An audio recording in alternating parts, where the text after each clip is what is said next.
Are you open-minded with medicine? Imagine having a loved one that needs medical care or treatment. Do you seek the normal way of medicine that's been practiced for years? Or do you take an alternative route for medicinal practice that's relatively new to most of the population?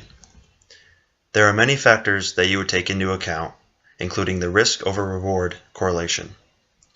You have to ask yourself, is the risk worth the reward? There are many benefits to stem cell therapy.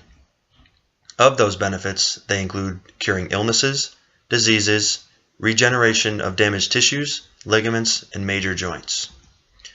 The need for continuous funding and support is very crucial to the exploration of this fairly new method of medicine. By encouraged outside-the-box thinking in terms of medicine, stem cell therapy can have the opportunity to change world medicine as we know it. The most popular and widely used types of stem cells are the adult and umbilical cord cells. With more scrutiny involved, there are embryonic stem cells. The uses within stem cell therapy have been widely expanding through clinical trials over the past few decades. With new medicinal practices, along with that can come uphill battles politically.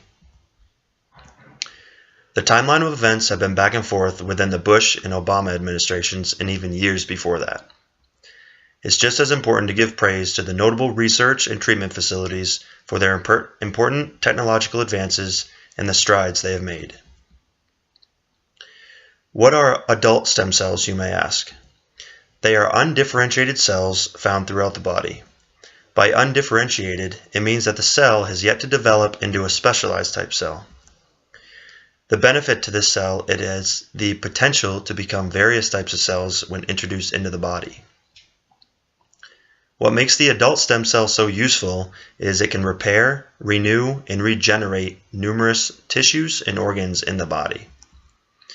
Whether you have osteoarthritis, degenerative back disease, leukemia, and even bone or blood cancers, adult stem cells can be used to treat them. By a simple search over the internet, you can find some pretty incredible success stories of people improving after treatments.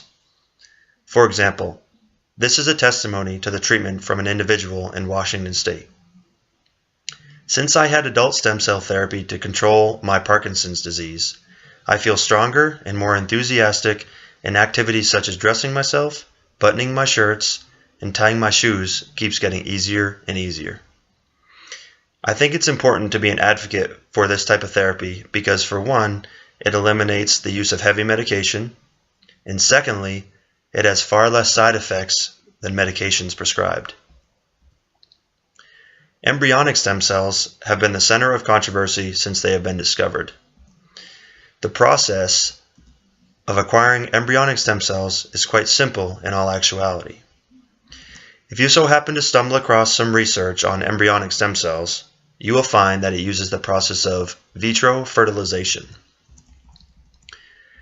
Vitro fertilization is essentially combining the sperm and egg in a laboratory and letting them divide and multiply. Once the cells have divided and multiplied, the cells are extracted and the embryo that is created from the sperm and egg. The huge debate and roadblock to embryonic stem cells is that people do not think it is morally or ethically right. They do not support it because they see it as destroying a human life in the early stages of creation. By extracting the embryonic stem cells out of an early embryo, you prevent the embryo from developing into an actual early stage of human life. Whether you are for or against embryonic stem cell therapy, you can't deny the fact that it works for numerous diseases. Diseases such as diabetes, traumatic spinal cord injury, heart disease, vision, and even hearing loss. So my question to you is, if you or a loved one had an illness that required this therapy, would you go against the grain of society's ethics? I'd have to say I would. Next up is a very intriguing umbilical cord stem cell. These cells are gathered postnatal, and unlike embryonic stem cells, there is no possibility of interrupting human life within the process. Umbilical cord stem cells are gathered through the cord blood, placenta, and even the umbilical cord vein. A benefit to these types of cells is that once the baby is born and the umbilical cord is cut, the cord is basically disposed of. No life is harmed and there is no ethical or moral dilemmas involved. Imagine how many good stem cells we could extract and use those good cells to treat diseases and illnesses previously mentioned. This is why I firmly believe this could be the #1 rated stem cell morally and scientifically. The struggle for stem cell therapy acceptance has been an ongoing issue in society and politically since the late 90s. In 1996, the Dickey-Wicker Amendment stated that the Congress banned federal funding for embryonic stem cell research. Basically, this amendment prohibited using federal funds in the creation of embryos for research purposes. Furthermore, in 2001, President George W. Bush reiterated that there will be no federal funding on embryonic stem cells derived after August of 2001. The law states that private sector funding for research would not be affected, though. Within that policy, about 60 stem cell lines were still available for funding. As I mentioned previously, the battle for stem cell therapy didn't stop there. In 2005 and 2007, Congress attempted to pass bills that would expand the funding for stem cells derived from embryos. Once again, it did not stop there. The drama that surrounds stem cell funding continues. Finally, in 2009, President Barack Obama reversed the executive order that President Bush had made back in 2001.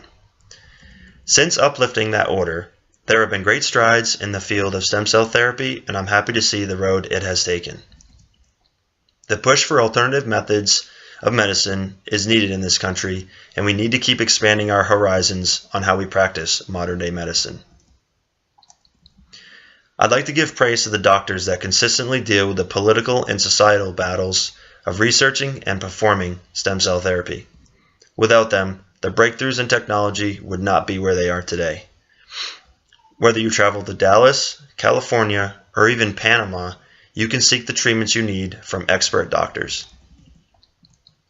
I feel very strongly on the subject of stem cell therapy, and I can only hope that it keeps making strides forward. Families need this alternative. They need something other than pills, chemotherapy, or other harsh treatments that weaken the body. Each one of these stem cells has their place in society and can be used for so many purposes. There are so many success stories that keep arising, it's astounding. Just recently I heard Mel Gibson speaking about his father and how he was basically on his deathbed. He went to Panama, an expert facility in Panama, and received several stem cell treatments.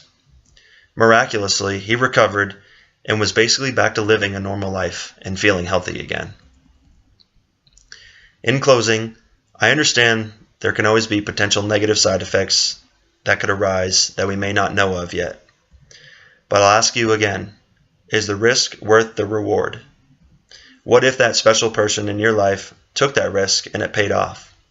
On the contrary, what if your loved one received treatment and it had little to no effect? At least you know you tried something that has had a good success rate within the time of its existence.